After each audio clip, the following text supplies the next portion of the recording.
Good morning, folks. Okay, so as you can see, it is Casual Friday in my office. So I'm in my pajamas, and fuck you if you don't like it.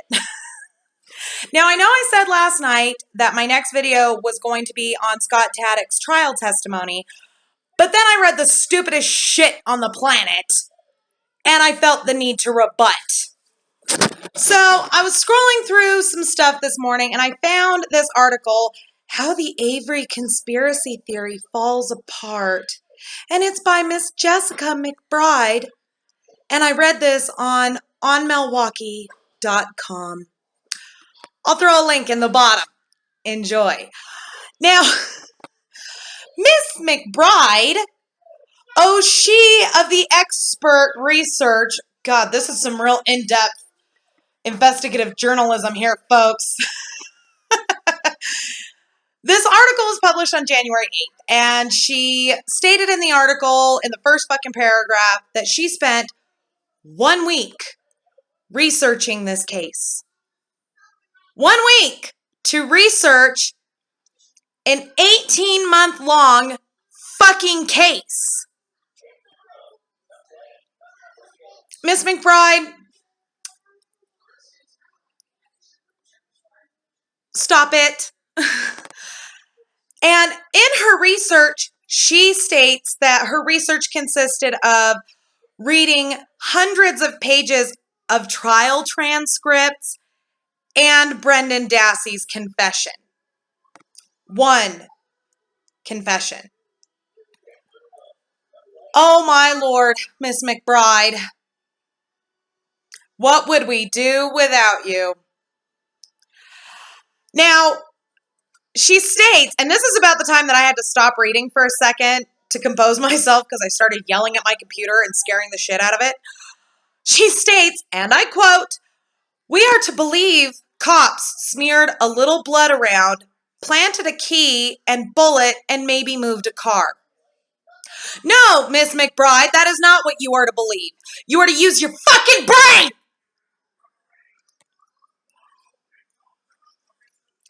She then says that this was probably the most elaborate, complicated framing in the history of frames. Well, not really, Miss McBride. If you sit down and you actually read the fucking evidence, not the fucking trial transcripts, that doesn't even scratch the surface.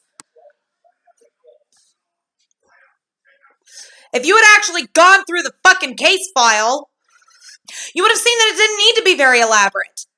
That all that needed to be done was 1, maybe 2 cops smearing some blood and planting a key, and the rest of that shit was just filled the fuck in.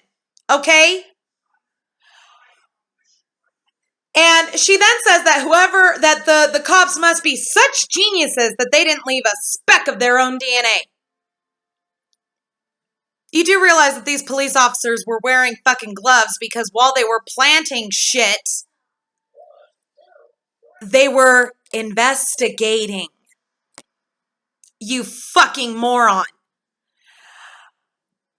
She then says that Colburn denies looking directly at the car when he calls in the plates. Well, no shit, he denies it.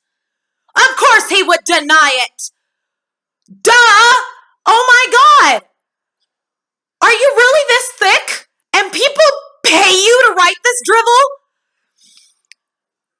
She said the cops would have had to obtain Avery's sweat and more implausibly his skin. It's not fucking implausible to obtain his skin cells when they have had complete access to his house for a minimum of 4 days. It's not implausible. You know what's in his house? His toothbrush, his hairbrush, his clothes. Everything. Everything, sweetheart. And she says consistently throughout this article, according to court transcripts, oh my God, you fucking bimbo. Would you please do something else? Review movies that are not based in fact, because that's about all you're good for. She then says that there were no visible signs of Stephen Avery's blood on the key fob. Well, why wouldn't that be, Miss McBride? Why would there not be his blood on the key fob. I mean, you're saying that he bled all over that fucking car. How did he not get any of his blood on the key? Use your fucking head. It's that lump that's 3 feet above your ass. She says, after all, they would have to plant the blood in such a way that a blood spatter expert would testify active bleeding.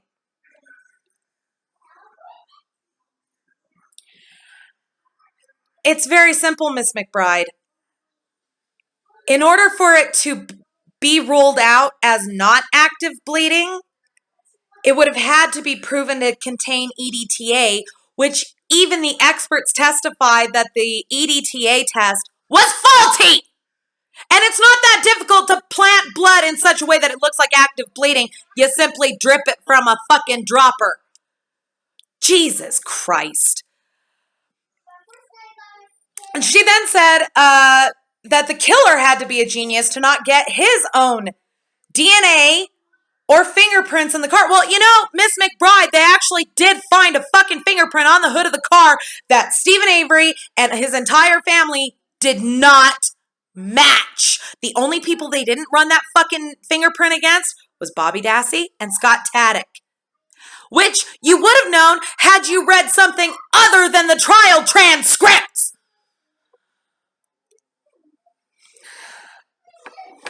And not only that, Miss McBride, but let me throw a little fucking monkey wrench in your little plumbing works there. If Steven Avery left his blood all over the fucking car, why weren't his fingerprints found anywhere? Are you telling me that he wiped down that entire car of his fingerprints, but he left his blood? Are you that fucking stupid? Oh, and while he was at it, he cleaned up all the blood in his house and in his garage of Teresa Hallbox, but he didn't clean up his own fucking blood from her car. My God, you're stupid. She also says that in the court transcripts, it's testified that Steven Avery's blood is found in 6 locations. Well, guess what, Miss McBride? The actual DNA report says otherwise. And it's not just about where the DNA was found, it was where evidence was not found. If he had raped, murdered, and stabbed her and beat her in his trailer, where's the blood? If he killed her in his fucking garage, where's the blood? No one can possibly clean up all the blood from that kind of a murder. Unless you are a forensic expert, which Steven Avery most assuredly is not. You fucking bimbo. Would you please get a different job because you suck at this one? All right, folks. I'm going to go and prepare my final analysis of Scott Taddick's trial testimony. Enjoy this article in the description. We'll see you very soon. Thank you very much for watching. We'll see you next video.